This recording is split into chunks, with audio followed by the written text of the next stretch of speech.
अगर आप BPSC TRE 3.0 या 4.0 की प्रिपरेशन कर रहे हैं और आपको साइंस की तैयारी करनी है तो आप इस चैनल के माध्यम से अपनी साइंस की प्रिपरेशन कर सकते हैं। मेरा नाम पूजा मालविया है और मैं आप सभी का स्वागत ऑनलाइन पढ़ाई पर करती हूँ।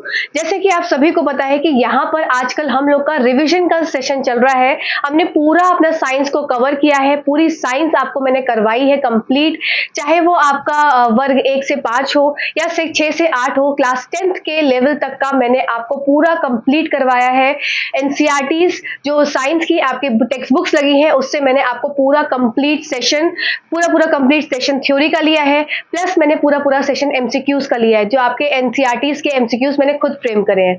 आपको ये सारे सेशंस देखने हैं तो आप जा सकते हैं, एनसीईआरटी साइंस वन शॉट के नाम से प्लेलिस्ट बनी हुई है, इसमें जाएंगे आपको आपके काम के मैराथन तांडव वाले वीडियोस, एमसीक्यूज के सेशन सब कुछ मिल जाएंगे, प्लस पीवाईक्यूज भी मिल जाएंगे जो पिछले बार आए हुए एग्जाम्स में है। प्रॉपर डिस्कशन करा है, एक एक क्वेश्चन को अच्छे से उठाकर उसको एक्सप्लेन किया है। तो इस प्लेलिस्ट को आप स्क्रॉल कर सकते हैं अगर आपको अपनी तैयारी को और अच्छा करना है।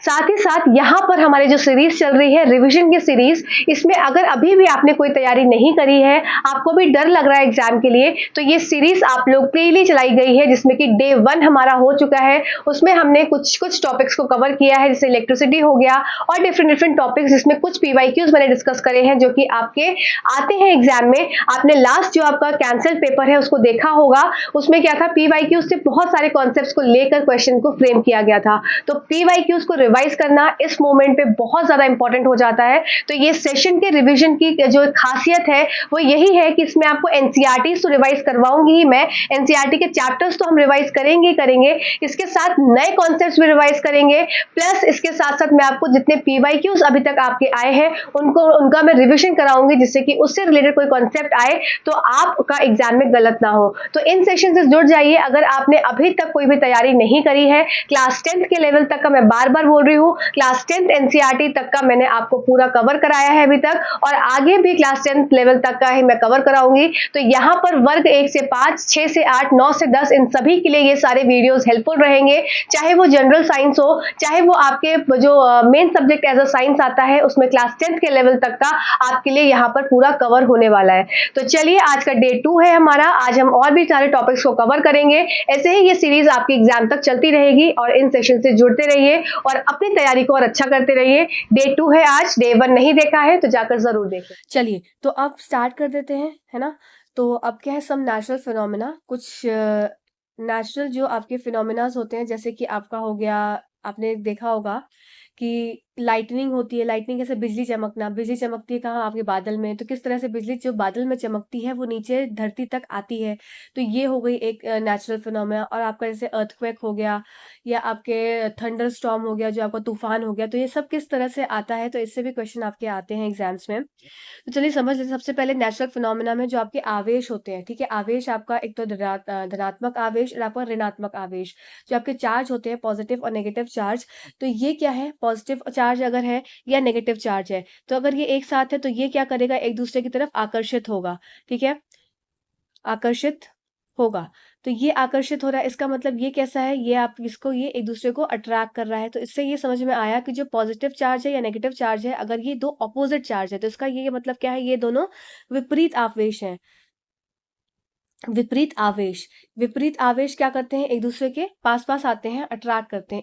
इसी अपेक्षा अगर क्या हो गया, आपका जो सेम चार्जेस है, मतलब जो सेम आपके आवेश हैं, ये सेम आवेश क्या होंगे, ये एक दूसरे को क्या करेंगे, अलगाव हो जाएगा, रिपल्शन करेंगे। तो यही चीज यहाँ पर कॉन्सेप्ट बताया गया है, क्या है कि type of charges and there interaction, कि किस तरह का आवेश है, किस तरह का आवेश है और उसमें क्या किस तरह का संबंध है, ठीक है, आवेश और उसका संबंध। जैसे कि ये जो दो बलून आपको देखने को मिल रहा होगा, इसका मतलब ये ऑब्जेक्ट कैसा है, सेम है, ये भी बलून है और ये भी बलून है। तो इसका मतलब इसके ऊपर जो आवेश होगा, ये क्या होगा, आवेश भी दोनों के ऊपर क्या होगा, सेम होगा।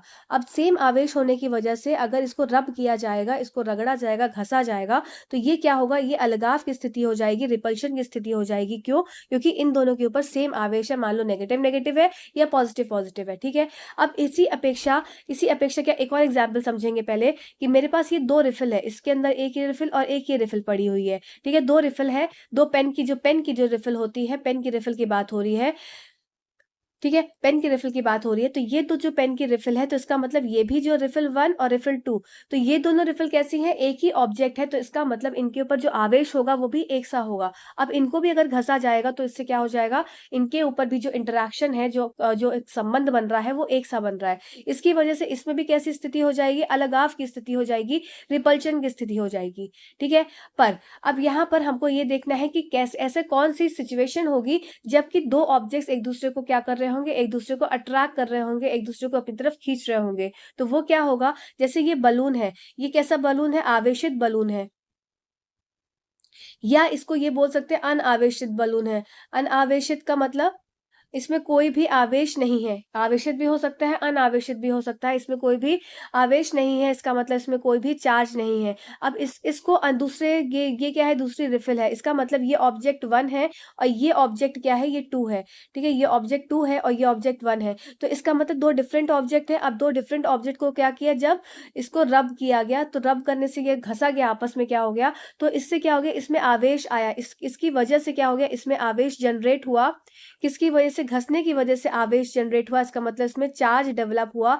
इस चार्ज डेवलप होने की वजह से इसमें कोई, इसमें मान लो नेगेटिव चार्ज डेवलप हो गया और इसमें पॉजिटिव चार्ज डेवलप हो गया, मान लो फॉर एग्जाम्पल। तो इसकी वजह से क्या हो गया, ये दो डिफरेंट ऑब्जेक्ट्स थे, इसलिए इसमें क्या था, दो अलग अलग तरह के चार्जेस आए घसने की बजाय। तो इसमें क्या हो गया, इसमें अट्रैक्शन हो गया, इसका मतलब इसमें क्या हो गया, इसमें एक संबंध बन गया, एक अट्रैक्शन, या इसने क्या किया, एक दूसरे को अट्रैक्ट कर दिया। तो जो चार्ज बलून है वो चार्ज रिफिल को क्या करेगा, अट्रैक्ट करेगा। पर इसी अपेक्षा अगर चार्ज रिफिल है तो वो रिपेल करेगी चार्ज रिफिल को, अगर चार्ज बलून है तो वो रिपेल करेगा चार्ज बलून को। ठीक है, तो आई होप ये पॉइंट यहाँ पर क्लियर हो गया होगा।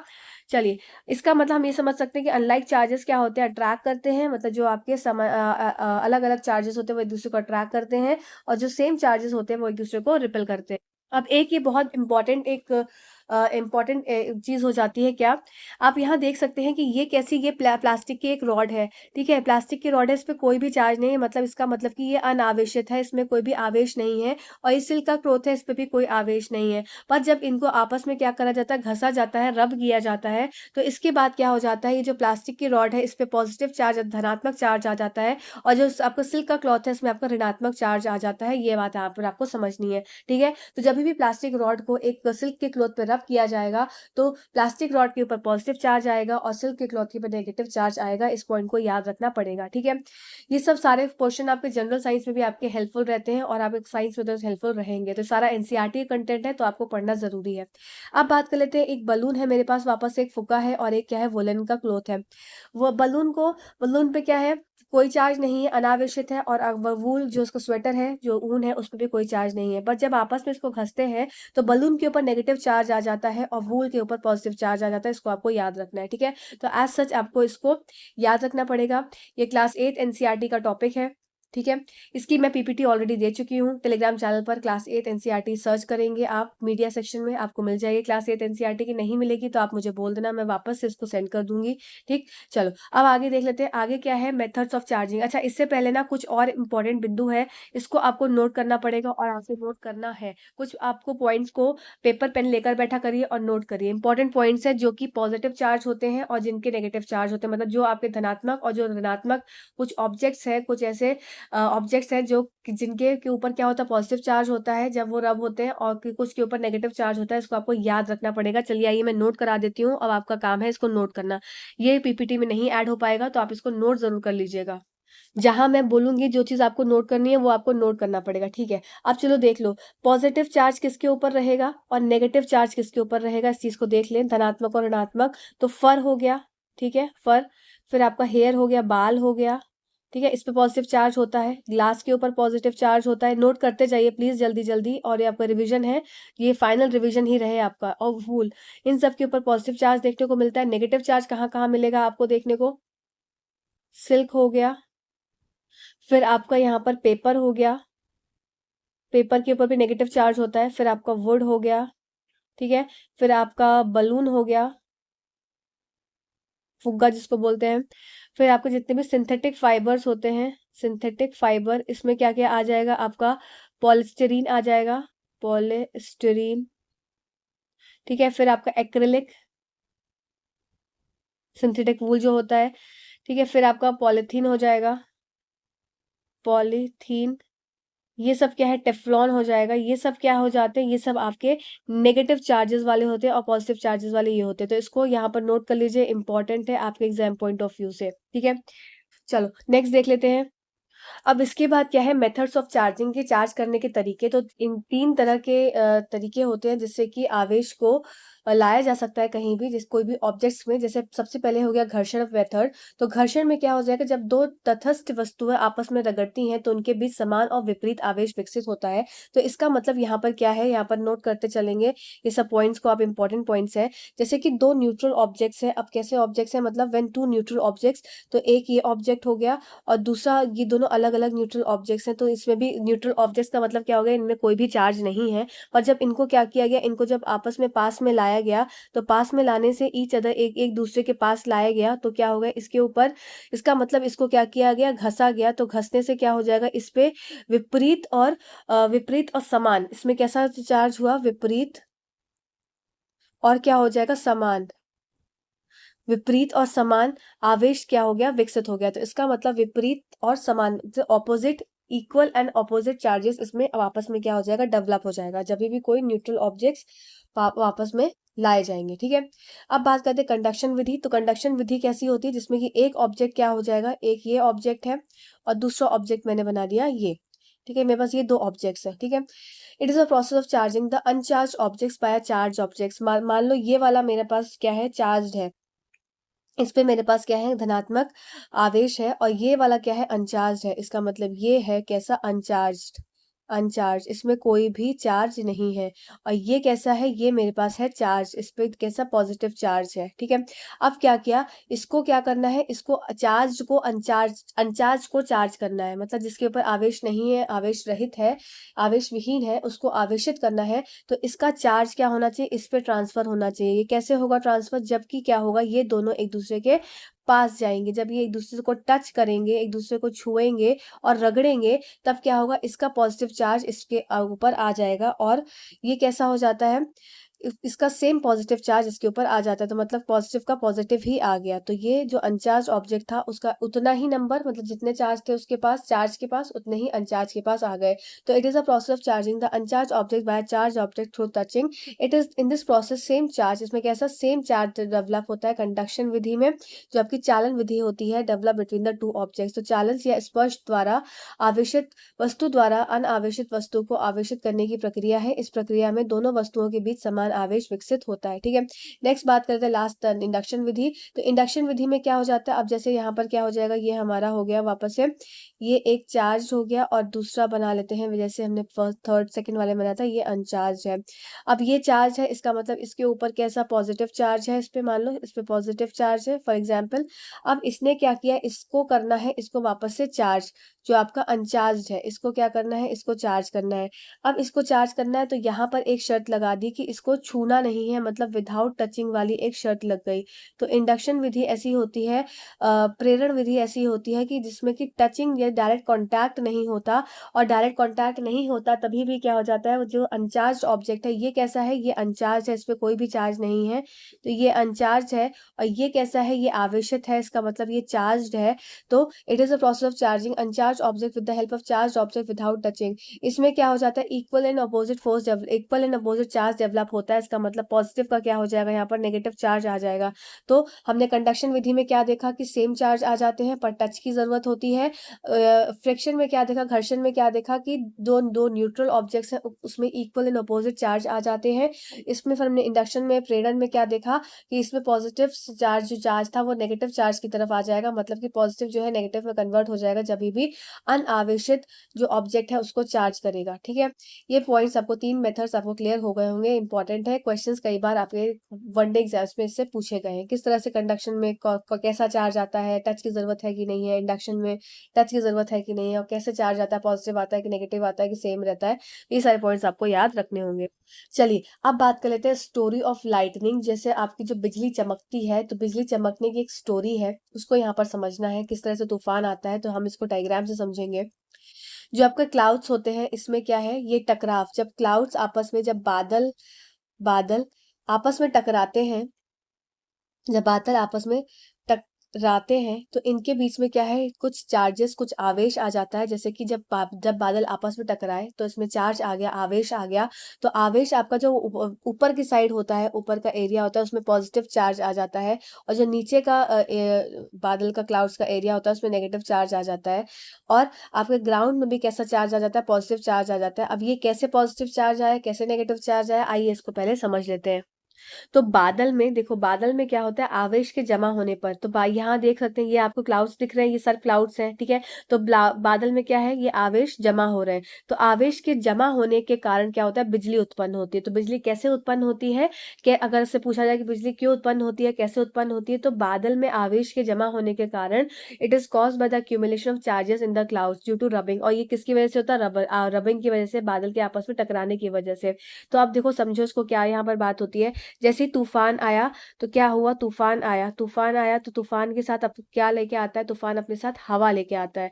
क्या लेके आया, तूफान हवा लेके आया। अब ये हवा जो है, ये हवा हमेशा क्या होती है, ऊपर की तरफ जाती है, हवा ऊपर की तरफ उठेगी, ठीक है। और पानी, जो रेन की ड्रॉप्स है, वो क्या आएंगी, वो नीचे की तरफ आएंगी। ये रेन ड्रॉप्स है, ये क्या हो रही है, ये नीचे की तरफ आ रही है, पानी नीचे की तरफ गिर रहा है, ठीक है।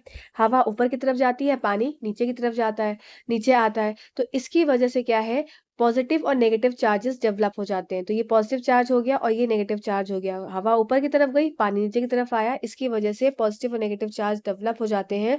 और पॉजिटिव और नेगेटिव चार्ज फिर आपका नीचे क्या हो जाता है, पॉजिटिव चार्ज डेवलप हो जाता है। पॉजिटिव और नेगेटिव चार्ज जब एक साथ मिलते हैं, जब ये पॉजिटिव नेगेटिव चार्ज एक साथ, यहाँ पर देख सकते हैं आप, यहाँ पर मिल रहे हैं पॉजिटिव और नेगेटिव चार्ज, और धनात्मक और ऋणात्मक आवेश आपके मिलते हैं, इसके कारण से एक चमकदार रोशनी देखने को मिलती है, जो कि ये है ब्राइट लाइट विद बहुत ज्यादा तेज साउंड से। तो इसी से बोलते हैं कि बिजली का कड़कना। आइए सारे पॉइंट्स है जो यहाँ पर लिखे हैं, इसको हम देख लेते हैं। कि बिजली बादलों में आवेश के जमा होने के कारण उत्पन्न होती है, जो रगड़ के कारण होता है, ठीक है।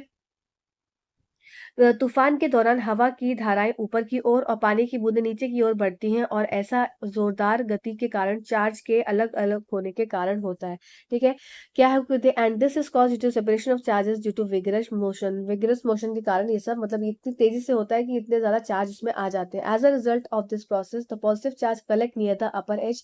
इस प्रक्रिया के परिणाम स्वरूप जो धनात्मक आवेश है, बादल के ऊपरी किनारे के पास एकत्रित हो जाता है, और ऋणात्मक आवेश बादल के निचले किनारे के पास वो आ जाता है, और धनात्मक आवेश जमीन के पास भी जमा हो जाता है। तो मतलब पॉजिटिव चार्ज क्लाउड में ऊपर रहता है, फिर पॉजिटिव नेगेटिव नेगेटिव नीचे रहता है, और पॉजिटिव चार्ज नीचे अर्थ पे भी आ जाता है, ठीक है। ये हमारा क्लाउड हो गया, और ये नीचे हमारी सुंदर सी धरती माँ हो गई। तो धरती माँ के पास भी कैसा चार्ज आ जाता है, पॉजिटिव चार्ज आ जाता है, ऊपर पॉजिटिव नीचे नेगेटिव, ठीक ठीक। As the charges get accumulated its magnitude becomes very large. देखो, एयर क्या है, एयर एक तरह से जो हवा है, ये कुचालक होती है, ठीक है। कुचालक होती है किसकी, विद्युत की कुचालक होती है। पर इस सिचुएशन में हवा जो है, वो पुअर कंडक्टर ऑफ इलेक्ट्रिसिटी के बजाय ये क्या करती है, कंडक्टर ऑफ इलेक्ट्रिसिटी की तरह फ्लो करने, मतलब एक तरह से बिहेव करने लगती है, चालक की तरह बिहेव करने लगती है, जो कि अब रेजिस्ट नहीं करती, मतलब रोकती नहीं है इलेक्ट्रिसिटी को फ्लो होने से, बल्कि अलाउ कर देती है, भाई तुम विद्युत तुम जाओ, ठीक है। तो इसकी वजह से नेगेटिव और पॉजिटिव चार्ज मीट हो जाते हैं, मिलते हैं,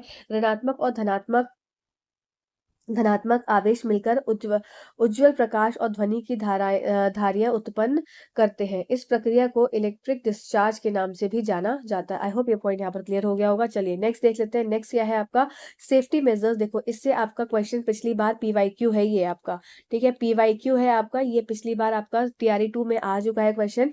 क्या है कि किस तरह से सेफ्टी मेजर्स लेने चाहिए जब आप कहीं पे भी फंस जाए ऐसी स्थिति में। तो देखो, उसमें आपको मोर than one of the above वाले ऑप्शंस दिए जाते हैं। तो इसमें अगर आपको सारे पॉइंट्स क्लियर होंगे एनसीईआरटी के, तो आप मोर than one of the above वाले आंसर पर इजीली पहुंच सकते हैं। तो आइए सारे पॉइंट्स को क्लियर कर लेते हैं PYQ के। क्या है कि जब भी कभी ऐसी लाइटनिंग की सिचुएशन हो जहां बिजली कड़क रही हो, तो क्या करना चाहिए, सबसे पहले कहीं खुले स्थान पर नहीं जाना चाहिए। कोई भी खुला स्थान सुरक्षित नहीं है, ठीक है। घर या इमारत पर एक सुरक्षित है, लेकिन घर या इमारत सुरक्षित है, पर लेकिन क्या होना चाहिए, और अगर आप यात्रा कर रहे हैं तो खिड़कियों को, आपको विंडोज जो है, वो दरवाजे हैं, उसको बंद कर लेना चाहिए। और घर जो है वो सुरक्षित प्लेस होती है, ठीक है। खुले वाहन सुरक्षित नहीं होते, तो मतलब व्हीकल्स जो होने चाहिए आपके, जो वाहन होने चाहिए, व्हीकल्स या वाहन जो होने चाहिए, ये आपके कैसे होने चाहिए, ये आपके बंद वाहन होने चाहिए, खुले वाहन की आवश्यकता नहीं है, ये आपको सुरक्षित नहीं होते। ठीक है। फिर खुले मैदान, ऊंचे पेड़, पार्कों में आश्रय सुरक्षित नहीं है, तो मतलब कितना भी खुला मैदान हो और उसमें पार्क है, तो इसमें ये सब जगह सुरक्षित नहीं होती। छाता, ये आपके एग्जाम में क्वेश्चन पूछा गया था, छाता ले जाना अच्छा विचार नहीं होता। इसका मतलब कि carrying umbrella is not good, क्योंकि ये क्या करता है, ये जब छाता है आपका इस तरीके से, तो ये क्या करेगा, ये इसमें चार्ज को लेकर आ जाएगा और जो उसको पकड़ा होगा वो जल जाएगा। तो और अगर आप फॉरेस्ट में फंसे, देखो अगर आप फॉरेस्ट में है, क्या बात हो रही है यहाँ पर, देखो ध्यान से सुनना इस वर्ड को, क्या हो रहा है, अगर आप जंगल में है, तो जंगल में है तो आप छोटे पेड़ के नीचे छुप सकते हैं, ठीक है, छोटे पेड़ के पास जाकर बैठ सकते हैं। पर अगर आप खुले मैदान में है, तो छोटा पेड़ भी नुकसानदायक हो सकता है। तो क्या है यहाँ पर, यदि आप खुले मैदान में हो तो सभी प्रकार के पेड़ों से दूर रहना चाहिए। ठीक है। यदि जंगल में हो तो छोटे पेड़ों के नीचे बैठ सकते हैं। सब एनसीईआरटी की लाइन से, सभी प्रकार के धातु या वस्तुओं से दूर होना चाहिए। Stay away from all types of metal objects and poles, हर तरह के पोल्स, जितने भी आपके लंबे लंबे खंभे हैं उनसे दूर रहना चाहिए, क्योंकि वो क्या है, ये आपके से खंभा हो गया बिजली का, तो ये क्या है, इस पर बिजली आ सकती है और आप जल सकते हैं। ठीक है। Do not lie down on the ground, अब क्या है, नीचे जमीन पे पूरा इस तरीके से लेट नहीं जाना चाहिए कि इस तरह से पूरा हाथ पैर चौड़ा करके लेट गए, पर क्या इंस्टेड क्या करना चाहिए, ऐसे इस तरीके से उकड़ू मुकड़ू की पोजीशन पे बैठ सकते हैं, जिस तरह से हम पॉटी वाली सिचुएशन जो होती है, स्क्वाट की पोजीशन जिसको बोलते हैं। ठीक है। तो ये सारे पॉइंट्स थे इंपॉर्टेंट एनसीईआरटीज के, आपको याद रखने हैं आप एग्जाम पॉइंट ऑफ व्यू से। चलिए आगे देख लेते हैं। अब इनसाइड द हाउस, अगर आप घर के अंदर हैं तब आपको कौन सी सुरक्षाओं को ध्यान में रखना है। घर के अंदर है तो सबसे पहले जितने भी वायर वाली चीजें हैं, वायर वाली चीजों को हटा देनी चाहिए इलेक्ट्रिसिटी से, पॉइंट से। दूसरा इंपॉर्टेंट पॉइंट कि अगर आपको फोन करना भी है तो आप वायरलेस वाले फोन से बात कर सकते हैं, तो मतलब वायरलेस वाला फोन जो कि तार रहित होता है, कॉर्डलेस जिसको बोलते हैं, उनका इस्तेमाल कर सकते हैं, मोबाइल फोन का इस्तेमाल कर सकते हैं। बाथिंग, इस समय जो बहते पानी के संपर्क से बचने के लिए नहाने से बचना चाहिए। बिजली के उपकरणों को क्या करना चाहिए, अनप्लग कर देना चाहिए। साथ साथ टेलीफोन वायर, इलेक्ट्रिकल वायर के अप्लायंसेस को यूज नहीं करना चाहिए। ठीक है। चलो अब बात करें लाइटनिंग कंडक्टर, मतलब बिजली का चालक। तो लाइटनिंग कंडक्टर क्या होता है, जब भी बिल्डिंग बनती है, बड़ी बड़ी जो इमारतें जब बनती हैं, तो एक बड़ी बड़ी इमारतें क्या है, एक तरह से ये जो बिजली गिरती है तो उसका शिकार ना हो जाए, तो इसीलिए इसमें लाइटनिंग कंडक्टर लगाया जाता है, बिजली का चालक लगाया जाता है इस तरीके से। तो इसमें क्या है, एक रॉड यहाँ पर डाल दी जाती है जो कि आपकी धरती के अंदर जाकर समाहित हो जाती है, और ये जैसे ही अगर कोई बिजली कड़कती है तो यहाँ पर जैसे वाई है, तो ये क्या करता है, ये पूरा का पूरा बिजली अपने अंदर ले लेता है और जाकर अर्थ में डिफ्यूज कर देता है। तो इससे किसी भी इमारत को या कहीं भी नुकसान नहीं जाता होता। हमेशा बिजली जो है वो ऊंचाई पर सबसे पहले गिरती है। तो it is a device use to protect the building from the effect of lightning. फिर क्या बोल रहे हैं, यह एक उपकरण है जिसका उपयोग भवन को बिजली के प्रभाव से बचाने के लिए किया जाता है। A metallic rod taller than building is installed in the wall, और ये बिल्डिंग से भी बड़ा ये मेटेलिक रॉड जो है वो इसको इंस्टॉल किया जाता है बिल्डिंग में ड्यूरिंग द कंस्ट्रक्शन। भवन के निर्माण के दौरान भवन की दीवार में भवन से ऊंची धातु की छड़ लगाई जाती है। छड़ का एक सिरा हवा में रहता है और दूसरा सिरा जमीन की गहराई तक दबा रहता है। रॉड विद्युत आवेश को जमीन पे स्थानांतरित करने के लिए आसान मार्ग प्रदान करती है। ठीक है। तो आई होप ये पॉइंट यहाँ पर क्लियर हो गया होगा। अब बात कर लेते हैं अर्थक्वेक की। तो अर्थक्वेक से एक आपकी एनसीईआरटी में लाइन दिखी है, वो इंपॉर्टेंट है, उसी को जान लेते हैं। तो अर्थक्वेक क्या होता है, सिंपली तो सबको पता है कि सडन शेकिंग होती है, मतलब एकदम से हिलना धरती का। और ये हिलता क्यों है, क्योंकि ये पृथ्वी की परत के अंदर गहराई में अशांति के कारण होता है, इसलिए क्या हो जाता है, हिल जाती है पृथ्वी। फिर भूकंप क्यों होती है, it is caused by the movement of plates, the boundaries of the plates are the weak zones where the earthquakes are more likely to occur. भूकंप प्लेटों की गति के कारण आते हैं। प्लेटों की सीमाएं कमजोर क्षेत्र है जहां भूकंप आने की अधिक संभावना होती है। ठीक है। इन कमजोर क्षेत्रों को भूकंपीय या भ्रूष क्षेत्र भी कहा जाता है। तो ये इंपॉर्टेंट है कि इनको जहां पर भूकंप ज्यादा आते हैं उनको कौन से जोन्स बोले जाते हैं, इनको वीक जोन्स बोला जाता है। ठीक है। वीक जोन्स होते हैं कमजोर, ये आपके कमजोर क्षेत्र कहे जाते हैं, जिनको फॉल्टी जोन्स के नाम से भी जाना जाता है, फॉल्टी जोन्स, या फिर इनको वीक जोन्स भी बोला जाता है या सिस्मिक जोन के नाम से भी जाना जाता है। ठीक है। तो तीन जोन्स हो गए के नाम हो गए जो कि आपके भूकंप, जहां पर भूकंप ज्यादा आता है उस जगहों को बोलते हैं। एक तो आपका फॉल्टी जोन, एक आपका सेस्मिक जोन, एक आपका वीक जोन। तीनों नाम एक ही चीज के हैं, किसके, जहां पर भूकंप ज्यादा आता है। और अगर रिक्टर स्केल क्या होता है, जिसपे कि भूकंप की तीव्रता को नापा जाता है। साथ साथ अगर 7 तीव्रता के भूकंप से ज्यादा का भूकंप आएगा तो ये बहुत तेजी भूकंप, बहुत ही विनाशकारी भूकंप के नाम से जाना जाता है। चलिए अब बात कर लेते हैं pollution of air and water. इससे भी आपके एग्जाम्स में क्वेश्चन आया है पिछली बार, तो ये एनसीईआरटी का है, आओ उसको समझ लेते हैं। तो देखो एयर में क्या होता है, एयर की कंपोजिशन की, एयर किस किस चीजों से मिलकर बनी है ये सभी को पता है। एक बार रिवाइज कर लेते हैं। 78% नाइट्रोजन है, 21% ऑक्सीजन है, कार्बन डाइऑक्साइड भी होती है, आर्गन, मीथेन, ओजोन और जल वाष्प भी होता है, वाटर वेपर भी होता है। ठीक है, तो जब वायु में गैसों का मिश्रण है होता है, जिसमें 78% आपकी नाइट्रोजन होती है। ठीक है, 78% नाइट्रोजन होती है, 21% ऑक्सीजन होती है, carbon dioxide, argon, methane, ozone और जल वाष्प भी थोड़ी मात्रा में होता है। ठीक है, जब क्या यहाँ पर बात समझाई गई है कि जब, जस्ट सेकेंड, जब हवा अवांछित पदार्थों से दूषित हो जाती है, जिसका सजीव और निर्जीव दोनों पर हानिकारक प्रभाव पड़ता है, तो इसको वायु प्रदूषण कहा जाता है। तो इसका मतलब कि अनवांटेड सब्सटेंसेस से जब हवा क्या है प्रभावित हो जाती है, तो इसको आप एयर पॉल्यूशन बोलते हैं। ये ना ही लिविंग थिंग्स को बल्कि नॉन लिविंग थिंग्स को भी क्या करती है, हार्म करती है। जो कि आपने ताजमहल को देखा है कि ताजमहल का किस तरीके से जो कलर है वो डिकलराइज हो रहा है, इसका मतलब जो सफेदपन है वो पीलेपन में कन्वर्ट हो रहा है। क्यों हो रहा है, क्योंकि वो एयर पॉल्यूशन की वजह से होता है। ठीक है, अभी हम आगे देखेंगे, इंपॉर्टेंट है इसलिए मैं ये सब चीजें करा रही हूँ। ठीक है, तो सब्सटेंसेस विच कंटेमिनेट एयर, इसको एयर पॉल्यूटेंट्स बोलते हैं। वे पदार्थ जो वायु को प्रदूषित करते हैं, इसको वायु प्रदूषक भी कहते हैं। ठीक है, air pollutants can be natural as smoke. अब देखो एयर पॉल्यूटेंट्स जो होते हैं, जो वायु के प्रदूषक होते हैं, ये प्राकृतिक भी हो सकते हैं, प्राकृतिक भी हो सकते हैं, और ये आपके कैसे हैं, ये आपके आर्टिफिशियल भी हो सकते हैं, मतलब कृत्रिम रूप से भी हो सकते हैं, आर्टिफिशियली भी हो सकते हैं।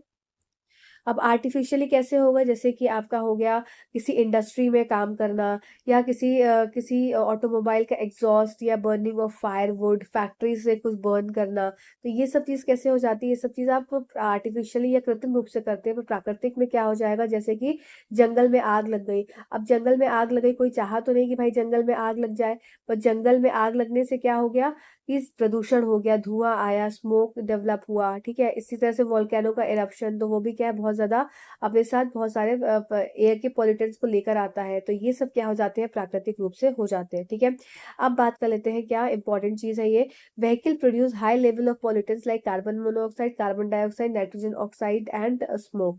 तो व्हीकल क्या क्या प्रोड्यूस करता है, आपको पता होना चाहिए। Carbon monoxide is produce from the incomplete combustion of fuel. अब जो इनकम्प्लीट कंबशन ऑफ फ्यूल मतलब कि पेट्रोल हो गया, और आपका यहाँ पर डीजल हो गया, DIESEL, डीजल, इसका क्या होता है, और इसमें इनकम्प्लीट कंबशन होता है, मतलब प्रॉपर पूरा इसमें ज्वलन नहीं होता है, और इसकी वजह से कार्बन मोनोऑक्साइड प्रोड्यूस होता है। ये कार्बन मोनोऑक्साइड की एफिनिटी बहुत ज्यादा होती है, बहुत ज्यादा तीव्रता के साथ ये ब्लड के साथ कंबाइन हो जाता है, कार्बोक्सी हीमोग्लोबिन बना लेता है, और ये जो है रिस्पॉन्सिबल होता है अनकॉन्शियस स्टेट के लिए। मतलब कि एक थोड़ा सा अनकॉन्शियसली, मतलब कि थोड़ा सा, मतलब जैसे एकदम सुस्त सा आदमी हो जाता है। तो ये कैसे हो जाता है, क्योंकि ये जो ऑक्सीजन की कैरिंग कैपेसिटी है ब्लड की, उसको कम कर देता है, क्योंकि ये कार्बन मोनोऑक्साइड क्या है, एक तरह से पॉइजनस गैस है, इसलिए ये हार्मफुल होती है। और ये आपके एग्जाम में कई बार पूछा जाता है, वनडे एग्जाम में, कि ये कैसे बनती है। तो आपको पता होना चाहिए कि पेट्रोल और डीजल के इनकम्प्लीट कंबशन से, अपूर्ण क्या होता है, ज्वलन से इस कार्बन मोनोऑक्साइड का उत्पाद होता है। ठीक है, तो यही यहाँ पर हिंदी में लिखा है, इसको पढ़ लेते हैं। वाहन carbon monoxide, just a second, marker change कर लूं। वाहन carbon monoxide, carbon dioxide, nitrogen oxide और धुआं जैसे उच्च स्तर के प्रदूषक पैदा करता है। ठीक है, पेट्रोल और डीजल जैसे ईंधन के अधूरे जलने से कार्बन मोनोऑक्साइड उत्पन्न होती है। यह जहरीली गैस है, यह रक्त की ऑक्सीजन धारण क्षमता को कम कर देती है। ठीक है, चलो आगे देख लेते हैं, आगे क्या है हमारा, अब है स्मॉग। तो स्मॉग क्या होता है, ये भी आपसे एग्जाम में क्वेश्चन पूछा गया PYQ में। तो ये सारी चीजें ना NCERT से ही आपसे क्वेश्चन बने हैं, तो चीजों को समझते चलेंगे और पढ़ते चलेंगे। ठीक है, चलो स्मॉग क्या है, a thick layer of fog in the atmosphere. तो स्मॉग क्या है, स्मोक और फॉग, स्मोक और फॉग मिलकर क्या बन जाता है, स्मॉग बन जाता है, जो कि एक थिक लेयर है किसकी, एटमॉस्फेयर में एक फॉग की, मतलब जो आपको धुंध होता है, धुआं होता है, फॉग होता है, फॉग की एक थिक लेयर होती है एटमॉस्फेयर, वायुमंडल में। कब ये सर्दियों के समय की बात हो रही है, इसको स्मॉग बोलते हैं। तो सर्दी में जो स्मॉग जो आपको एक परत सी देखने को मिलती है, सफेद सी चादर देखने को मिलती है, तो वो क्या होता है, उसको फॉग ना बोल के उसको क्या बोल देते हैं, वो स्मॉग होता है, क्योंकि उसमें स्मोक भी मिक्स होता है और उसमें फॉग भी होता है, तो उसको इसलिए स्मॉग बोला जाता है। स्मोक, अब स्मोक क्या चीज से बना होता है, ये इंपॉर्टेंट है, ये लाइन यहाँ पर इंपॉर्टेंट है, इसको नोट करिएगा। Smoke contains oxides of nitrogen which combine with other air pollutants and fog to form the smoke. तो smoke contains, ये क्या करता है, smoke के पास नाइट्रोजन के ऑक्साइड्स होते हैं जो कि डिफरेंट एयर पॉल्यूटेंट्स के साथ मिलकर, तो स्मोक में क्या प्रेजेंट होता है, यहाँ पर इंपॉर्टेंट पॉइंट हो जाता है। तो इसमें ऑक्साइड्स ऑफ नाइट्रोजन की बात हो रही है, तो स्मोक में ऑक्साइड्स ऑफ नाइट्रोजन प्रेजेंट होता है जो कि अदर एयर पॉल्यूटेंट्स के साथ कंबाइन करके फॉग बना लेता है। स्मोक सर्दियों के दौरान वातावरण के कोहरे की एक मोटी परत होती है, और ये मोटी परत यह धुएं और कोहरे से बना होता है। धुएं में नाइट्रोजन के ऑक्साइड होते हैं जो अन्य वायु प्रदूषक और कोहरे के साथ मिलकर स्मॉग बनाते हैं। धुएं के से बच्चों में अस्थमा, खांसी और घबराहट जैसी सांस लेने में कठिनाई वाली दिक्कतें पैदा हो जाती हैं। ठीक है, चलो अब बात कर लेते हैं जो पेट्रोलियम रिफाइनरीज होती हैं। Petroleum and refineries, they are the major source of gases pollutants like sulphur dioxide and nitrogen dioxide. ठीक, तो अभी तक हमने देखा कि स्मॉग में क्या होता है, ऑक्साइड्स ऑफ नाइट्रोजन होते हैं। अब हम क्या देख रहे हैं, जो पेट्रोलियम और रिफाइनरीज होती है, इसमें सल्फर डाइऑक्साइड और नाइट्रोजन डाइऑक्साइड के क्या होता है, as a gas pollutants present होते हैं। Sulphur dioxide is produced by the combustion of fuels like coal in power plant and it can cause a respiratory problem during permanent lung damage. जो sulphur dioxide है, ये क्या produce करती है, ये कहाँ से निकलती है, देखो हमने देखा नाइट्रोजन ऑक्साइड का है और स्मॉग में था। ठीक है, आपका नाइट्रोजन के ऑक्साइड्स, और ये सल्फर डाइऑक्साइड्स कहाँ है, ये bye the combustion of fuels like power plants में, इन सब से क्या होता है, सल्फर डाइऑक्साइड जो है वो उत्पन्न होता है। ये आपकी स्लाइड बहुत इंपॉर्टेंट है, क्लोरोफ्लोरोकार्बन्स की जो CFCs होते हैं, जो आपको पता है CFCs, ये कहाँ से निकलते हैं, ये एज अ ये कहाँ कहाँ यूज होते हैं, तो ये आपके रेफ्रिजरेटर में, एयर कंडीशनर में, एयरोसोल स्प्रेज में CFCs का इस्तेमाल होता है। तो ये कम मात्रा में अगर रहते हैं तो ये हार्मफुल नहीं होते, ये पॉल्यूटेंट्स की तरह नहीं एक्ट करते हैं, पर जब इनकी मात्रा सर्वाधिक हो जाती है तो ये पॉल्यूटेंट की तरह एक्ट करते हैं। और ये क्या, इनका काम क्या होता है, ये ओजोन की जो परत होती है, ओजोन की परत को ये डिप्लीट करते हैं, मतलब ये झिल्ली बना रहे हैं, डिप्लीट कर रहे हैं, और इसकी वजह से ओजोन होल होता है, और ओजोन होल होने की वजह से जो हार्मफुल यूवी रेडिएशन है, यूवी रेज हैं, जो पैरा बैगनी किरणें हैं, वो अर्थ तक आ जाती हैं और जो शरीर में नुकसान पहुंचाती हैं मानव के, और कैंसर को कॉज करती हैं। तो ये सारी चीजें कब कैसे होती हैं, कि CFCs के बढ़ने की वजह से होती है। तो आजकल तो CFCs का कम हो गया है, मतलब कि CFCs को अदर सब्सटेंसेस से रिप्लेस कर दिया गया है, पर ये CFCs का मेन कारण हो जाता है। और कहाँ कहाँ इस्तेमाल होता है, आपका रेफ्रिजरेटर्स में, एयर कंडीशनर्स, एरोसोल स्प्रेज में। ठीक, देख सकते हैं क्लोरोफ्लोरोकार्बन का उपयोग रेफ्रिजरेटर, एयर कंडीशनर और एरोसोल स्प्रे में किया जाता है। यह वायुमंडल की ओजोन परत को नुकसान पहुंचाता है, जो हमें सूर्य की हानिकारक पराबैंगनी विकिरणों से क्या करता है, बचाती है। हवा के प्रदूषक तत्वों में ताजमहल का रंग, देखो अब क्या होता है, जो जो हवा में आपके एयर के पॉल्यूटेंट्स है, एयर के पॉल्यूटेंट्स की वजह से क्या हो रहा है, ताजमहल जो है वो येलोइश होता जा रहा है। तो ताजमहल के येलोइश होने के कारण के पीछे कारण क्या है, ये एग्जाम में पूछा जाता है। तो pollutants like sulphur dioxide and nitrogen dioxide, तो आपको ये पता होना चाहिए कि इसमें जो मेन पॉल्यूटेंट्स है, ये सल्फर डाइऑक्साइड और नाइट्रोजन डाइऑक्साइड है, वेरी इंपॉर्टेंट है, यहाँ पर लगाएंगे। और क्या है, ये रिस्पॉन्सिबल होते हैं किसके, येलोइंग ऑफ द ताजमहल के, या डिसकलरेशन ऑफ द ताजमहल के। अब ये कैसे, सल्फर डाइऑक्साइड और नाइट्रोजन डाइऑक्साइड रिस्पॉन्सिबल होते हैं, तो ये आपके सल्फर के ऑक्साइड्स हो गए और आपके नाइट्रोजन के ऑक्साइड्स हो गए, ये कंबाइन करते हैं किसके साथ, जल वाष्प के साथ, जिसको बोलते हैं वाटर वेपर। और ये वाटर वेपर जल वाष्प के साथ कंबाइन करके क्या करा लेते हैं, ये एटमॉस्फेयर में सल्फ्यूरिक एसिड आपका H2SO4 या फिर आपका नाइट्रिक एसिड HNO3, इसको क्या है, रिलीज आउट करते हैं। और ये रिलीज आउट करते हैं किसके फॉर्म में, रेन के ड्रॉप्स के फॉर्म में। तो ये जो ये H2SO4 है, या ये आपकी HNO3 है, ये रेन की ड्रॉप्स के साथ क्या होता है, गिरती है, और ये जहां पर भी गिरती है वहां पर क्या करती है, रेन को एसिड रेन के रूप में कन्वर्ट कर देती है। और ये एसिड रेन कन्वर्ट करता है क्या, मार्वल ऑफ द मॉन्यूमेंट, मतलब ये मार्बल को खराब करती है, और इस फिनोमेना को ही बोल देते हैं मार्बल का कैंसर। तो ये इंपॉर्टेंट पॉइंट है, यहाँ पर बहुत ज़्यादा इंपॉर्टेंट है एग्जाम पॉइंट ऑफ व्यू के लिए, इसको याद रखेंगे कि सल्फर डाइऑक्साइड और नाइट्रोजन डाइऑक्साइड जैसे प्रदूषक ऐसे प्रभाव के लिए जिम्मेदार होते हैं। ये गैस वायुमंडल में मौजूद जल वाष्प के साथ प्रतिक्रिया करके सल्फ्यूरिक एसिड और नाइट्रिक एसिड बनाती है। अम्ल वर्षा के साथ नीचे गिरकर अम्लीय वर्षा करता है, इसे अम्लीय वर्षा कहते हैं। अम्लीय वर्षा स्मारक के संगमरमर को नष्ट कर देती है। इस घटना को मार्बल कैंसर के नाम से भी जाना जाता है। अब बात कर लेते हैं क्या, अब इसके साथ साथ देखो ये तो हो गया हमारा येलोइंग का या डिस्कलरेशन ऑफ मार्बल के लिए रिस्पॉन्सिबल। अब एक और चीज होती है जो कि रिस्पॉन्सिबल होती है, जैसे कि मथुरा ऑयल रिफाइनरी हो गई। अब ये मथुरा ऑयल रिफाइनरी जो है ये भी कंट्रीब्यूट करती है येलोइंग ऑफ द मार्बल को। तो the suspended particular matter as soot particles emitted by the Mathura oil refinery has also contributed to the yellowing of the marble. ये सारी लाइन्स एनसीईआरटी की हैं, तो इंपॉर्टेंट है, पढ़ लीजिए एक बार, दिमाग में रख लीजिए, एग्जाम में जब आएगा तो आप कर पाएंगे। ठीक, मथुरा तेल रिफाइनरी द्वारा उत्सर्जित कालिक कालिक कणों के रूप में निलंबित कण में संगमरमर को पीलेपन में योगदान देने में बहुत ही जो क्या है योगदान दिया है। ठीक, चलो आगे देख लेते हैं। आगे है आपका ग्रीन हाउस इफेक्ट। अब ग्रीन हाउस इफेक्ट क्या होता है तो सबसे पहले समझेंगे। ये हमारी सन की रेज है, ये सन हो गया हमारा, सूरज चाचा हो गए, सुंदर से सूरज चाचा बना देते हैं। ये सूरज चाचा है, तो ये क्या करते हैं, ये हमारी धरती माँ के ऊपर अपनी दृष्टि डालते हैं। और दृष्टि किस तरीके से डालते हैं, ये सन की रेज भेजते हैं। तो ये इन्होंने क्या किया, इन्होंने अपनी सूर्य की रोशनी भेजी। और सूर्य की रोशनी, कुछ रोशनी तो क्या होती है, कुछ रोशनी एब्जॉर्ब हो जाती है और कुछ रोशनी क्या है रिफ्लेक्ट बैक हो जाती है। उसका मतलब जो रोशनी के साथ साथ कुछ ऊष्मा भी दे रहे हैं, कुछ हीट भी दे रहे हैं, तो वो हीट कुछ एब्जॉर्ब हो गई और कुछ रिफ्लेक्ट बैक हो गई। पर ग्रीन हाउस में क्या हो जाता है कि जब ग्रीन हाउस गैसेस बढ़ जाती हैं, जैसे कि आपका कार्बन डाइऑक्साइड हो गया as a green house gas, जो मेजर ग्रीन हाउस गैस है, और कार्बन डाइऑक्साइड अगर बढ़ जाती है तो उसकी वजह से क्या हो जाता है, जो सोलर हीट यहाँ से आई, ये जो सोलर हीट यहाँ से आ रही है, यहाँ पर ये ट्रैप हो जाती है, फंस जाती है CO2 की कंसेंट्रेशन बढ़ने की वजह से, और ये वापस से रिफ्लेक्ट बैक नहीं हो पाती है। तो इसकी वजह से क्या होता है, यहाँ का टेम्परेचर जो है अर्थ का वो बढ़ता चला जाता है, टेम्परेचर बढ़ता चला जाता है। तो आप देख रहे हैं किस तरह से गर्मी जो है हर साल दर साल गर्मी का लेवल जो है, गर्मी का जो इंटेंसिटी है वो बढ़ती चली जा रही है। वो कारण यही है कि जो अर्थ में आने वाली जो सूर्य की किरणें हैं वो अब क्या है, वो फंस गई है, ट्रैप हो गई है। क्यों फंस गई, क्योंकि उसमें जो ग्रीन हाउस गैसेज है वो रिस्पॉन्सिबल है इस ऐसे इफेक्ट को होने के कारण। और इसकी वजह से क्या हो रहा है, ग्लोबल वार्मिंग हो रही है। और ग्लोबल वार्मिंग की वजह से आपको पता है कितनी ज्यादा प्रॉब्लम हो रही है, ग्लेशियर्स मेल्ट हो रहे हैं और आपका टेम्परेचर तो तापमान तो बढ़ ही रहा है। और नेचुरली ये बहुत ज्यादा इफेक्ट करती है ह्यूमंस को, और आपके जितने भी जानवर है या प्राकृतिक जो वातावरण है इनको बहुत ज्यादा इम्पैक्ट देती है। तो यही यहाँ पर सब पॉइंट्स लिखा है, ये पढ़ लेते हैं।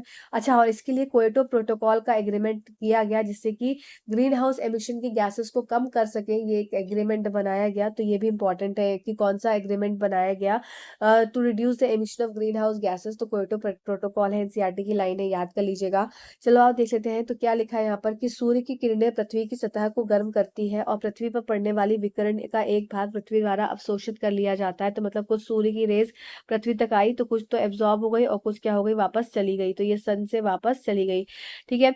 और एक भाग वापस अंतरिक्ष में परावर्तित हो जाता है। परावर्तन विकिरण का एक भाग वायुमंडल द्वारा फंसा रह जाता है। ट्रैप विकिरण पृथ्वी की को और अधिक गर्म गर्म कर देता है। पृथ्वी के वायुमंडल द्वारा विकिरण के फंसने को ग्रीन हाउस प्रभाव कहा जाता है। तो इसी को क्या बोल देते हैं, ग्रीन हाउस प्रभाव बोल देते हैं। हवा में CO2 की अधिकता इस प्रभाव के लिए जिम्मेदार गैसों में से एक है। कार्बन डाइऑक्साइड पौधों के लिए महत्वपूर्ण है। देखो कार्बन डाइऑक्साइड तो सबको पता है कि CO2 की बहुत ज्यादा इंपॉर्टेंट होती है। क्यों, क्योंकि ये प्रकाश संश्लेषण की प्रक्रिया वो करती है। पर अगर कंसंट्रेशन CO2 का बढ़ जाए, और ये कैसे बढ़ जाता है कंसंट्रेशन, जब प्लांट्स को जब जब आपके पौधे हैं इनका क्या हो, कटिंग चालू हो जाती है, तो अब क्या है, प्रॉपर इसमें प्लांट्स जो है प्रकाश संश्लेषण की प्रक्रिया कर ही नहीं पा रहा है, तो ऑक्सीजन रिलीज ही नहीं कर रहा है, अब कार्बन डाइऑक्साइड बढ़ती चली जा रही है, तो ये सारे प्रॉब्लम्स क्रिएट हो रही है। तो यहाँ पर एक और इंपॉर्टेंट पॉइंट आपको नोट करना है, इंपॉर्टेंट है कि आपको CO2 तो पता ही है कि CO2 एक ग्रीन हाउस गैस है, साथ साथ आपका methane, nitrous oxide, water vapour also contributes to global warming. तो मतलब ये भी अन्य गैसेस है जो कि रिस्पॉन्सिबल होती हैं ग्रीन हाउस, जिसको ग्रीन हाउस गैसेस बोलते हैं, जैसे कि CO2, like CO2 nitrous oxide methane and water vapour are responsible for the green house gases. तो ग्रीन हाउस गैसेस कौन कौन सी हो गई? CO2, नाइट्रस ऑक्साइड हो गई, मीथेन हो गई, वाटर वेपर हो गया, और ये भी ग्रीन हाउस गैसेस होती है। ठीक, चलो आगे देख लेते हैं आगे क्या है आपका। बस चलिए अब आगे हम नेक्स्ट टॉपिक करते हैं, कुछ और अपना नया अच्छा सा टॉपिक। तो यहाँ तक आई होप आपको चीज़ों को समझ में आई होगी, चीज़ें आपको सेशंस अच्छे लग रहे हो तो ज़रूर बताइएगा। अब मैं प्रॉपर बायलिंगुअल लेकर चल रही हूँ चीज़ें, तो आई होप आप किसी को कोई दिक्कत नहीं हो रही होगी। चलिए आइए अगली चीज़ों को चलिए तो अब समझते हैं। स्टार्ट कर देते हैं cell structure and its function, कोशिका संरचना और उसके कार्य। तो इसमें सबसे पहले पता होना चाहिए कि सेल की जो डिस्कवरी है, कि सेल को डिस्कवर किसने किया था, तो रॉबर्ट हुक द्वारा कोशिका की खोज की गई थी। तो कोशिका की खोज किसने की थी? रॉबर्ट हुक ने की थी, ये सबको समझ में आ गया। फिर अब देखते हैं कि यूनिसेल्युलर ऑर्गेनिज्म, जो एक कोशिकीय जीव होते हैं, ये आपके कैसे हो गए? एक कोशिकीय, और ये क्या हो गए? ये आपके बहुकोशिकीय हो गए, मतलब more than one of the number of cell से बने होते हैं, बहुकोशिकीय। तो एक कोशिकीय जीव में क्या हो जाएंगे? आपके प्रोकैरियोट्स और यूकैरियोट्स दोनों आते हैं इसमें। ठीक है, हिंदी में भी इसको प्रोकैरियोट्स और यूकैरियोट्स ही बोलते हैं। इसका एग्जाम्पल क्या हो जाएगा? ये एग्जाम्पल यहाँ पर इंपॉर्टेंट है। तो ये आपके क्या हो गए? यूनिसेल्युलर प्रोकैरियोट्स के example bacteria, amoeba, paramecium, yeast, ये सब क्या है? यूनिसेल्युलर। और प्रोकैरियोट्स है मतलब कि प्रिमिटिव हैं, बहुत पुराने हैं। ठीक, फिर इसके बाद आपकी बात हो जाती है मल्टीसेल्युलर ऑर्गेनिजम्स में, ऐसे जो कि आपके बहुकोशिकीय होते हैं। तो ये इसमें एग्जाम्पल किसका हो जाएगा? इसमें सिर्फ आपके क्या आ जाते हैं? यूकैरियोट्स आते हैं, सिर्फ यूकैरियोट्स आते हैं। ठीक है, और साथ ही साथ अगर पूछा जाए यूनिसेलुलर तो पूछा जाए, मतलब एक कोशिकीय, और आपका क्या हो जाए? यूकैरियोट्स पूछा जाए, तो इसमें 2-3 एग्जाम्पल्स याद कर लीजिए। कि पहला एग्जाम्पल आप याद रखेंगे कि प्रोटोजोआ, दूसरा एग्जाम्पल आप याद रखेंगे डाई एटम्स। ठीक है, ये 2 एग्जाम्पल बहुत है। प्रोटोजोआ और डायटम्स क्या होते हैं? यूनिसेलुलर यूकैरियोट्स होते हैं। ठीक, मल्टीसेलुलर में आपको सारे यूकैरियोट्स आ जाएंगे। ये सारे यूकैरियोट्स होते हैं, जैसे कि आपका हो गया ह्यूमन हो गए, इंसेक्ट हो गए, प्लांट्स हो गए। तो ये सब क्या हो जाते हैं? ये तो सिंपल है। तो मेन कंफ्यूजन किस में आता है? प्रोकैरियोट्स आएंगे अगर। यूनिसेलुलर प्रोकैरियोट्स तो बैक्टीरिया, अमीबा, पैरामीशियम, यीस्ट लगा देना। और अगर यूनिसेलुलर यूकैरियोट्स आएंगे, प्रोटोजोआ और डायटम्स को याद कर लेना। ठीक है, चलो आगे देखते हैं। अब देखो ये स्लाइड यहाँ पर इंपॉर्टेंट है कि सबसे छोटा सेल कौन सा होता है। ठीक है, सबसे छोटी साइज की अगर बात करी जाए कि साइज में सबसे छोटी कोशिका कौन सी होती है, सबसे लार्जेस्ट कौन सी होती है, और सबसे लॉन्गेस्ट सेल क्या होती है। ठीक है, तो इसको याद करेंगे, कैसे याद करेंगे? स्मॉलेस्ट सेल की अगर बात करी जाए, सबसे छोटी कोशिका कौन सी होती है? माइकोप्लाज्मा। माइकोप्लाज्मा क्या है? एक तरह का बैक्टीरिया है, जीवाणु है। ठीक है, बैक्टीरिया हो गया ये माइकोप्लाज्मा, जिसकी रेंज 0.3 माइक्रोमीटर इन लेंथ होती है। फिर लार्जेस्ट सेल की अगर बात करी जाए तो ये ऑस्ट्रिच का एग होता है, सबको पता होगा। लॉन्गेस्ट सेल, सबसे लंबा सेल क्या होता है? तो ये नर्व सेल, मतलब न्यूरॉन आपका नर्व सेल्स जो होते हैं, जो आपके ब्रेन में होते हैं सेल्स, तो ये प्रेजेंट होती है आपके। ये आपका डेंड्राइट्स है। ठीक है, ये आपका आगे भी हम चल के पढ़ेंगे। सेल बॉडी है पूरा, ये आपके एक्सॉन्स निकले हुए, आपके एक्सॉन है, ये आपके क्या है? ये आपके डेंड्राइट्स है। इस तरीके से यहाँ पर सिनेप्स होता है। तो ये सब क्या है? ये आपके लॉन्गेस्ट सेल में जाना जाता है। ठीक है, स्मॉलेस्ट सेल माइकोप्लाज्मा, जो कि एक बैक्टीरिया है। ठीक, फिर लार्जेस्ट सेल ऑस्ट्रिच का एग, और लॉन्गेस्ट सेल हो जाएगा आपका नर्व सेल। देखो अब आपके एग्जाम में एक बार पीवाईक्यू का क्वेश्चन है ये, एनिमल सेल और प्लांट सेल में, कि पशु कोशिका और आपका पादप कोशिका में, इसमें आपको डिफरेंस में, आपको ऐसे तो नहीं याद करना है कि आपको डिफरेंस लिखना आएगा। आपको क्या एग्जाम में पूछते हैं? सबसे पहला क्वेश्चन क्या पूछा जाता है इसमें, कि जो प्लांट सेल है, प्लांट सेल के अंदर क्या होता है? सेल वॉल और सेल मेम्ब्रेन से क्वेश्चन पूछा जाता है। तो प्लांट सेल के अंदर सेल वॉल जो होती है वो प्रेजेंट होती है, पर एनिमल सेल में सेल वॉल जो है वो प्रेजेंट नहीं होती, सेल वॉल प्रेजेंट नहीं होती। मतलब यहाँ पर कोशिका भित्ति, और यहाँ पर कोशिका भित्ति, तो यहाँ पर नहीं होती और यहाँ पर होती है। देखो ये आप लोग को पॉइंट्स था, मैं इसलिए बोल रही हूँ पॉइंटर्स को नोट करते चलो, क्योंकि ये सब पीपीटीज फिर मैं उसको वापस से आपको दे दूंगी सारी पीपीटीज, आप चिंता मत करना। पर क्या है, आपको खोजना पड़ेगा। ऐसे मैं आपको बताती चली जाऊंगी तो आपके जो पॉइंट्स नोटेड रहेंगे, तो आप एग्जाम में आपको सिर्फ खोल के देखना रहेगा, और आप ये सब क्रिस्प पॉइंट्स रिवाइज कर लेंगे, आपका काम चल जाएगा। ठीक है, तो एनिमल सेल्स में क्या होता है, ये हमारी यहाँ पर बात हो गई है।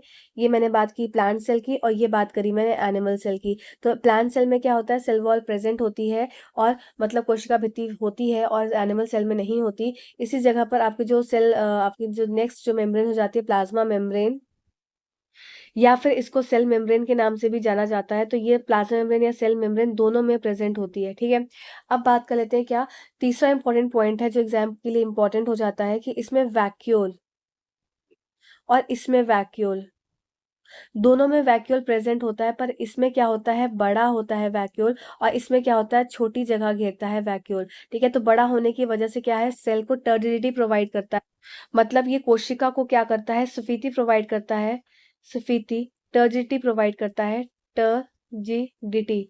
ठीक है, टर्जिडिटी प्रोवाइड करता है, पर ये जो आपका एनिमल्स में ऐसा कुछ नहीं होता है। तो आप देख सकते हैं यहाँ पर, आप डायग्राम को देखेंगे कि इसमें क्या है, ये आपका ये बहुत बड़ा सा एरिया होता है, इसको बोलते हैं वैक्यूल, जो एक टर्जिडिटी प्रोवाइड करता है, मतलब एक, और दूसरी बात है ये क्या करता है, ये शेप देता है किसको, सेल को शेप देने का काम भी क्या करता है, ये आपका स्फीति करता है, मतलब सॉरी, ये वैक्यूल्स करते हैं किसका काम, स्फीति देने करने का, और आपका शेप प्रोवाइड करने का प्लांट के सेल को। ठीक है, इसी अपेक्षा जो वैक्यूल एनिमल सेल्स में बहुत ही कम होता है। ये डिफरेंट डिफरेंट चीजों को स्टोर करके भी रखता है, वेस्ट को भी स्टोर करता है, और डिफरेंट डिफरेंट सब्सटेंसेस को भी स्टोर करके रखता है। कौन वैक्यूल। दूसरी बात होती है कि प्लांट्स के पास क्लोरोप्लास्ट होता है, अपेक्षित आपके एनिमल्स के पास क्लोरोप्लास्ट नहीं होता है, क्योंकि आपको पता है क्लोरोप्लास्ट क्या है। क्लोरोप्लास्ट ऐसी जगह है जहां पर क्या होता है, प्रकाश संश्लेषण की प्रक्रिया होती है क्लोरोप्लास्ट के अंदर। ठीक है, तो ये प्लांट सेल में पाई जाती है। आई होप ये सारे पॉइंट्स आपको यहाँ पर क्लियर हो गए होंगे।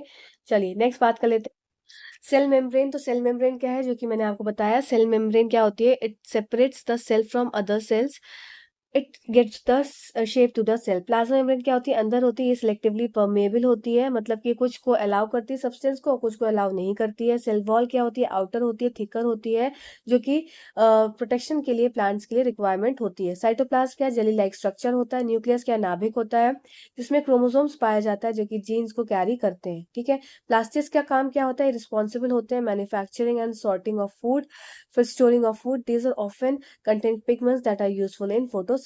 वैक्यूल का काम क्या होता है, ये एम्प्टी स्पेस होते हैं, इंपॉर्टेंट है, एग्जाम में आ चुका है आपके। They help in storage and disposal of various substances, they can store food और other nutrients required by the cell. आइए इसको हिंदी में देख लेते हैं कि कोशिका झिल्ली क्या है। झिल्ली कोशिका के को अन्य कोशिकाओं से अलग करती है, यह कोशिका को आकार देता है। फिर प्लाज्मा झिल्ली क्या होती है, यह छिद्र है और पदार्थ और सामग्री को अंदर या बाहर दोनों के आने की गति को अनुमति देता है, मतलब आ सकता है या नहीं आ सकता, ये इसको परमिशन लेनी पड़ती है। कोशिका भित्ति क्या होती है, पौधों में कोशिका की बाहरी मोटी परत या कोशिका झिल्ली को घेरे रहता है, पौधों को सुरक्षा के लिए इसकी आवश्यकता होती है। ठीक है, फिर साइटोप्लाज्म क्या है, कोशिका झिल्ली और केंद्रक के बीच मौजूद जेली लाइक जैसा पदार्थ, इसमें विभिन्न अंगक मौजूद होते हैं। फिर केंद्रक क्या होता है, कोशिका द्रव्य के एक झिल्ली द्वारा अलग होता है, जिसे केंद्रक झिल्ली कहते हैं। यह पोरस है, इसमें गुणसूत्र होता है जो जीन ले जाते हैं। फिर प्लास्टिड क्या होता है, प्लास्टिड भोजन के निर्माण और भंडारण के लिए जिम्मेदार होता है। इसमें अक्सर ऐसा रंग द्रव्य है होता है जिसमें उपयोग प्रकाश संश्लेषण के दौरान किया जाता है। रिक्तिका क्या होती है, रिक्तिका आपकी वैक्यूल। वैक्यूल क्या होता है, आपका शब्द रिक्तिका का अर्थ है रिक्त स्थान। यह विभिन्न पदार्थों के भंडारण और निपटान की सहायता करता है, कोशिका के लिए आवश्यक भोजन या अन्य पोषण तत्वों को संग्रहित कर रखता है।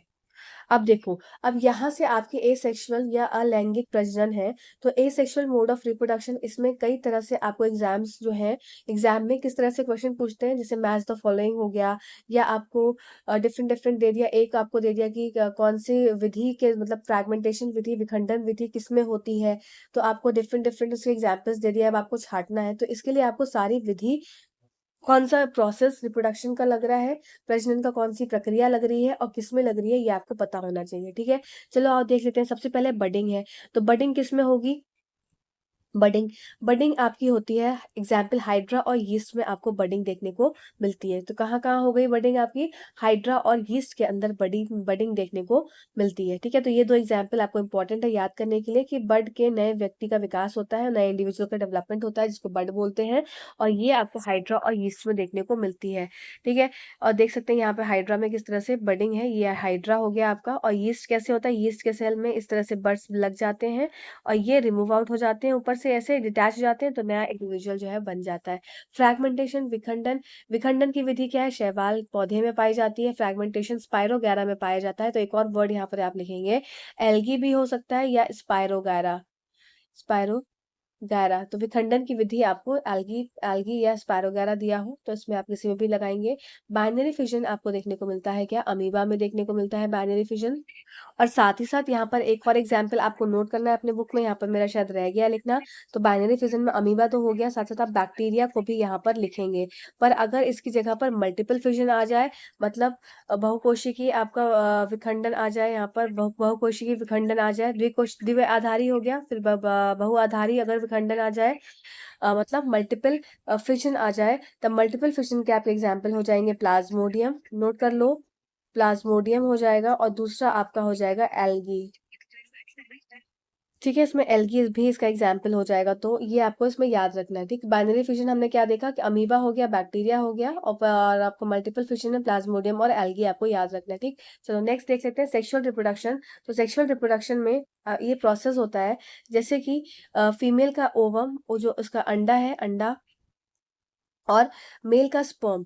ठीक, तो ये दोनों जब फर्टिलाइज होते हैं तो इसका मतलब इनमें क्या हो रहा है, निषेचन की प्रक्रिया हो रही है। निषेचन की प्रक्रिया से क्या युग्मनज बन रहा है, और युग्मनज बनने से क्या बन रहा है, और इससे क्या बन जा रहा है, एम्ब्रियो बन रहा है, मतलब कि भ्रूण बन रहा है। ठीक है, तो मतलब फीमेल से क्या निकला, एग निकला, एग और स्पर्म ने कंबाइन किया, इसका मतलब फर्टिलाइजेशन हुआ, निषेचन की प्रक्रिया हुई, फिर युग्मनज बना और फिर भ्रूण बना। तो ये आपसे स्टेप्स पूछ लेते हैं कि किसके बाद क्या होता है। तो सबसे पहले क्या है, एग और मतलब मेल और फीमेल के एग्स को क्या होना, एग और स्पर्म को क्या होना चाहिए, फर्टिलाइज होना चाहिए, निषेचन होना चाहिए। तो पहला स्टेप निषेचन हो जाता है, फिर युग्मनज का होता है, युग्मनज मतलब जाइगोट का बनना, फिर आपका थर्ड भ्रूण होता है, फिर आपका फीटस हो जाता है। तो ये स्टेप्स आपको याद होने चाहिए, एक बार देख लो इसको। अब देखो, एक्सटर्नल फर्टिलाइजेशन मेढकों में बाह्य निषेचन जो की प्रक्रिया होती है, ऐसी फिश में भी होती है। तो इसमें क्या होता है, इसमें आपका सबसे पहले इंपॉर्टेंट चीज है कि ऐसी जगह पर मेल और फीमेल फ्रॉग जाकर रहते हैं जहां पर एकदम से बहुत हैवी फ्लो ना हो पानी का। तो ये कहाँ पर हो सकता है आपका, जैसे कि रुके हुए तालाब के पानी में, तो वहां पर एग्स जो फीमेल है बहुत सारे एग्स देती हैं, एक साथ हंड्रेड्स ऑफ एग्स देती हैं इस तरीके से। और ये सारे एग एक पतली सी झिल्ली में क्या होते हैं, से बंधे होते हैं। तो एक साथ ही सारे एग्स होते हैं, और इसके पास क्या है, जो मेल है आकर अपना स्पर्म रिलीज कर देता है इस तरीके से। तो मेल का स्पर्म आकर यहाँ पर अटैच हो जाता है, और फिर क्या होता है, इस तरह से इसमें फर्टिलाइजेशन की प्रक्रिया होती है, वही निषेचन होता है। और फिर क्या हो जाएगा, इसमें आते आते, इसमें जैसे ही स्विम करते करते फीमेल जो मेल के स्पर्म है इस पे आकर ऐसे अटैच हो जाते हैं, फिर इसमें क्या होता है, निषेचन की प्रक्रिया होती है। इसी तरीके से आगे क्या है, पूरा प्रोसेस चलता है, और एक मेल एडल्ट फ्रॉग, एक जो सॉरी मेल एडल्ट बोल रही हूँ, एक फ्रॉग का डेवलपमेंट होता है। तो ये प्रोसेस यहाँ पर हो रहा है। अब इसके साथ साथ आपको एक इंपॉर्टेंट पॉइंट यहाँ पर और याद रखना है कि यहाँ पर एक हार्मोन का इस्तेमाल होता है, जो कि मेटामॉर्फोसिस, जो आपका मेटामॉर्फोसिस एक प्रक्रिया है जिसमें कि जो टैडपोल है वो कन्वर्ट हो जाता है फ्रॉग में, एडल्ट फ्रॉग में। तो वो किस तरीके से होता है, मेटामॉर्फोसिस अपना पूरा काया पलट कर देता है। तो काया पलट में एक कुछ हार्मोन का इस्तेमाल होता है, तो ये हार्मोन हो जाता है थायरोक्सिन। थायरोक्सिन का हार्मोन का होना आवश्यक होता है, तभी कायापलट या मेटामॉर्फोसिस की प्रक्रिया हो जाती है। दूसरा यहाँ पर एक और इम्पोर्टेंट पॉइंट होता है आयोडीन।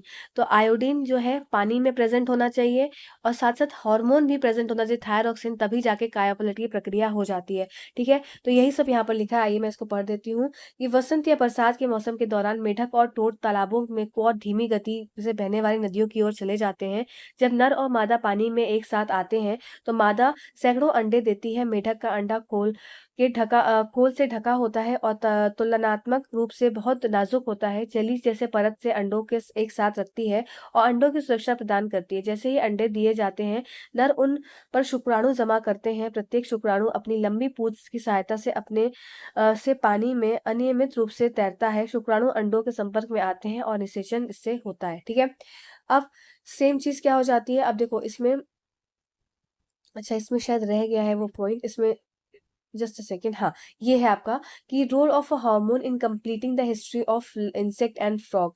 तो मतलब अभी क्या था, अभी सिंपल हमने देखा कि किस तरह से निषेचन हुआ, फर्टिलाइजेशन हुआ, और जो मेल और फीमेल का जो एग और स्पर्म है वो फर्टिलाइज हुआ, निषेचित हुआ। ठीक है, अब देखेंगे मेटामॉर्फोसिस की प्रक्रिया कि किस तरह से मेटामॉर्फोसिस की प्रक्रिया होती है, मतलब काया पलट होता है। तो मेटामॉर्फोसिस के जो मैंने आपको बताया कि हार्मोन का, थायरोक्सिन हार्मोन का जरूरी होना होता है, क्योंकि थायराइड ग्लैंड रिलीज करती है।